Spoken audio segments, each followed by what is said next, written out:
एक कौम जिसे अल्लाह ने ज़मीन का बेहतरीन हिस्सा दिया था, जहां नर्म हवाएं चलती थीं, ज़रख़ेज़ ज़मीन थी, नहरें बहती थीं और उनकी रहनुमाई करने वाला एक नबी था, हज़रत नूह अलैहिस्सलाम। मगर सोचो, न 10 साल न 50 साल, पूरे 950 साल तक एक ही शख्स, एक ही पैगाम, एक ही कौम को समझाता रहा, सिर्फ अल्लाह की इबादत करो वरना अजाब आएगा। और जवाब में मजाक, तंज और दुश्मनी। नो, यहाँ से चले जाओ, हम किसी अल्लाह को नहीं मानते। फिर एक दिन आसमान ने अपने दरवाजे खोल दिए, जमीन ने अपने छुपे हुए चश्मे उबाल दिए और सब कुछ एक गहरे तूफान में डूब गया। कौम नूह हजरत आदम अलैहिस्सलाम के बाद इंसानी तारीख की सबसे कदीम कौमों में से एक थी।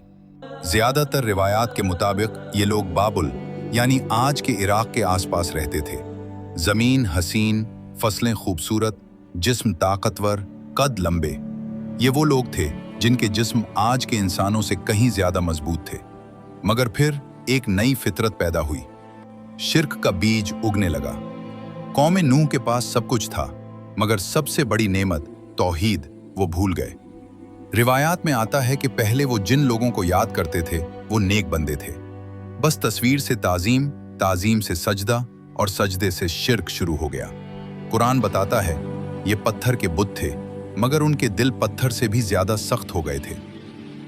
मेरा वाला ज्यादा बेहतर है। बकवास मत करो, मेरे वाले की कारीगरी लाजवाब है। इसी कौम के बारे में कुछ कदीम रिवायात में एक अजीब हस्ती का जिक्र मिलता है, ऊज बिन अनक। इसका जिक्र कुरान में नहीं, सिर्फ रिवायात में है। कहा जाता है कि वो बहुत लंबा, बहुत ताकतवर, हत्ता कि पहाड़ों को अपने कदम से हिला दे। यह किस्सा असल में एक मिसाल था कि जब कौम तकब्बुर में आती है तो उसमें ऊज बिन अंक जैसी सोच पैदा होती है। इसी अंधेरे में अल्लाह ने अपनी रोशनी भेजी, हजरत नूह अलैहिस्सलाम। कुरान कहता है, और हमने नूह को उनकी कौम की तरफ भेजा और उनका रहना उनके दरमियान 950 साल का था।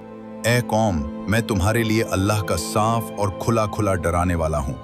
तौबा करो, अल्लाह तुम पर बारिशें बरसाएगा, माल देगा, औलाद देगा, बागात उगाएगा, तुम्हारी ताकत बढ़ा देगा। मगर लोग उंगलियां कानों में डालते, कपड़े लपेट लेते और सख्ती से कहते, हम तुम्हारी बात नहीं सुनेंगे। जब हजरत नूह बोलते तो कुछ चेहरों पर नरमी आ जाती, मगर सरदार आकर कहते, इसे छोड़ दो, ये तो एक आम आदमी है। अगर अल्लाह ने कोई पैगाम भेजना होता तो किसी अमीर के जरिए में भेजता। सोचो, 1-2 साल नहीं, 950 साल की दावत, दिन में भी, रात में भी, छुपकर भी, खुले आम भी, नरमी से भी, सख्ती से भी। हजरत नूह कहते, तौबा करो, अल्लाह तुम पर बारिशें बरसाएगा, माल देगा, औलाद देगा, बागात उगाएगा, तुम्हारी ताकत बढ़ा देगा। मगर जवाब हमेशा एक ही, मजाक, तंज, दुश्मनी। ये तो अजीब बात है। हाँ, क्या पैगाम है ये? हम तो हंस रहे हैं इस पर। आखिर वो वक्त आ गया जब इल्म यकीन बन गया कि ये कौम अब कभी नहीं बदलेगी। तब हजरत नूह ने वो दुआ की जो आज भी इंसान को हिला देती है, ए मेरे रब, जमीन पर किसी काफिर को जिंदा न छोड़। वो तेरे बंदों को गुमराह करेंगे और बदकार काफिर औलाद पैदा करेंगे। फिर अल्लाह का हुक्म उतर गया, हमारी निगरानी में कश्ती बनाओ और जालिमों के बारे में मुझसे बात मत करना। हजरत नूह कश्ती बनाने लगे।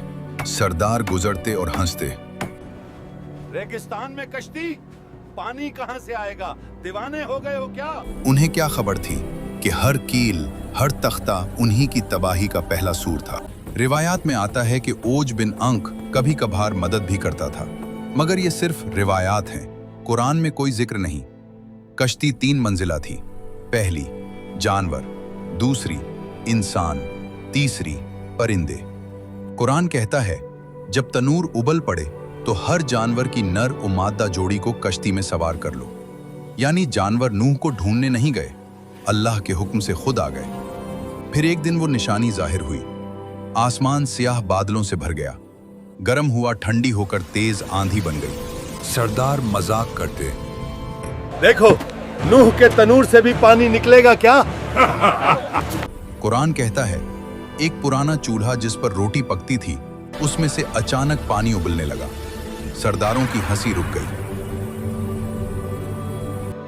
हजरत नूह ने मोमिनों को कश्ती में सवार कर लिया। आओ, अल्लाह की पनाह में आ जाओ। ए मेरे बेटे, हमारे साथ आ जाओ। आज अल्लाह की पकड़ से कोई नहीं बचा सकता। फिर अल्लाह ने फरमाया, आसमान के दरवाजे खोल दो, जमीन के चश्मे फूट पड़ने दो। पानी ऊपर से भी बरसा, नीचे से भी उबला। पानी मिल गया उस तकदीर पर जो लिखी जा चुकी थी। नूह ने अपनी कौम को आखिरी बार देखा। उनकी बीवी अपने घर के दरवाजे पर खड़ी थी, मगर उसने मुंह फेर लिया। नूह के 3 बेटे साम, हाम, याफित साथ खड़े थे। बेटियां और उनके शौहर भी कश्ती में थे, मगर दरवाजे अल्लाह के हुक्म से बंद हो चुके थे। पानी पहाड़ जैसी लहरों में बदल गया। तूफान गरज रहा था, आसमान स्याह, हवा चीखती हुई। कश्ती पहाड़ जैसी लहरों से टकराती, लरसती। दिन रात एक हो गए। बिजली की चमक के सिवा कोई रोशनी न थी। पानी बढ़ता गया, पहाड़ सिर्फ चोटियों तक रह गए। आखिरकार अल्लाह ने फरमाया, ए जमीन अपना पानी निगल ले, ए आसमान थम जा। पानी उतर गया, जमीन जाहिर हुई। कश्ती जूदी पहाड़ पर ठहर गई। नूह सजदे में गिर पड़े। उनके गिर्द उनकी बेटियां, उनके शौहर और चंद मोमिन, बस यही लोग बच्चे थे। यहीं से एक नए दौर का आगाज हुआ। कौम नूह समझती थी, हम ताकतवर हैं, माल है, बच जाएंगे। मगर अल्लाह का हुक्म आया तो न माल काम आया न बुत। आज हमारे बुत, कैरियर, लोग क्या कहेंगे, सोशल मीडिया की राय, दुनियावी फरेब, गुरूर और बेहयाई, ये वो बुत हैं जो इंसान के दिल में छुप कर बैठ जाते हैं और हमें असल राह से दूर ले जाते हैं। हम अक्सर ये सोचते हैं कि अगर ये सब हमारे पास हैं तो हम महफूज हैं, कामयाब हैं या रिस्पेक्टेड। मगर याद रखो, इसी तरह हजरत नूह की कौम भी समझती थी। वो ताकतवर थे, मालदार थे, हर चीज उनके काबू में थी। लेकिन अल्लाह का हुक्म आया तो न माल काम आया, न बुत, न ताकत, सब कुछ बेकार हो गया। आज भी हमारा असल तूफान वही है, गुरूर, नफ्स की ख्वाहिशात, दुनियावी लज्जतें और वो चीजें जो हमें अल्लाह से दूर कर देती हैं। लेकिन अल्लाह ने अपनी कश्ती हमें भी दी है, तौहीद, नमाज, तौबा, कुरान और सुन्नत। ये वो कश्ती है जो हमें दुनिया के तूफानों में महफूज रखती है, हमारे दिलों को संवारती है और आखिरत में नजात दिलाती है। हमें बस इस कश्ती में मजबूती से बैठना है, अल्लाह की रजा की तलाश में रहना है और हर वो चीज छोड़नी है जो हमें गुमराह करती है।